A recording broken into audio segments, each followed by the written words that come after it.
အားလုံးပဲမင်္ဂလာပါဗျ။ဖိုးဖိုးတေးမြန်မာ YouTube Channel ကနေပြန်လည်ကြိုဆိုလိုက်ပါတယ်။ယခုတင်ဆက်ပြီးမှကတော့ကမ္ဘာဖလားပွဲကွာတာဖိုင်နယ်မှာထိပ်တိုက်ရင်ဆိုင်ရမယ့်ဇူလိုင်လ12ရက်နေ့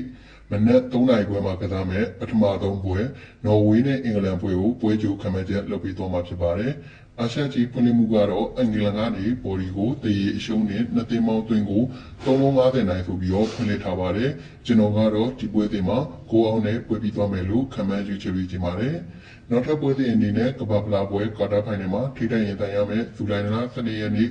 မနက်9နာရီခွဲမှာကစားမယ်နောက်ဆုံးပွဲအာဂျင်တီးနားနဲ့ဆွစ်ဇာလန်ပွဲကိုပွဲကြိုခံမဲ့ချက်လုပ်ပြီးသွားမှာဖြစ်ပါတယ်။အာရှကြီးဖွင့်လှစ်မှုကတော့အာဂျင်တီးနားကနေပေါ်ဒီကိုတစ်လုံး45နိုင်နဲ့2သင်းပေါင်းသွင်းကိုနှလုံး40ရှုံးဆိုပြီးတော့ဖွင့်လှစ်ထားပါတယ်။ကျွန်တော်ကတော့ဒီပွဲစဉ်မှာလည်းကိုအောင်တော်မယ်လို့ခံမှန်းရေးချက်ပေးကြပါတယ်။ရာဇာတို့ရဲ့အချက်ကိုလည်းကွန်မန့်မှာမှတ်တော့ကြလို့ရပါတယ်ဗျ။အခြေအနေများအခြေပြောင်းလဲများလည်းရှိနေပါတယ်။ကျွန်တော် channel ကို like and subscribe လုပ်ပြီးတော့အားပေးလို့ရပါတယ်ဗျ။အားလုံးပဲဘိုင်ဘိုင်ပါဗျ။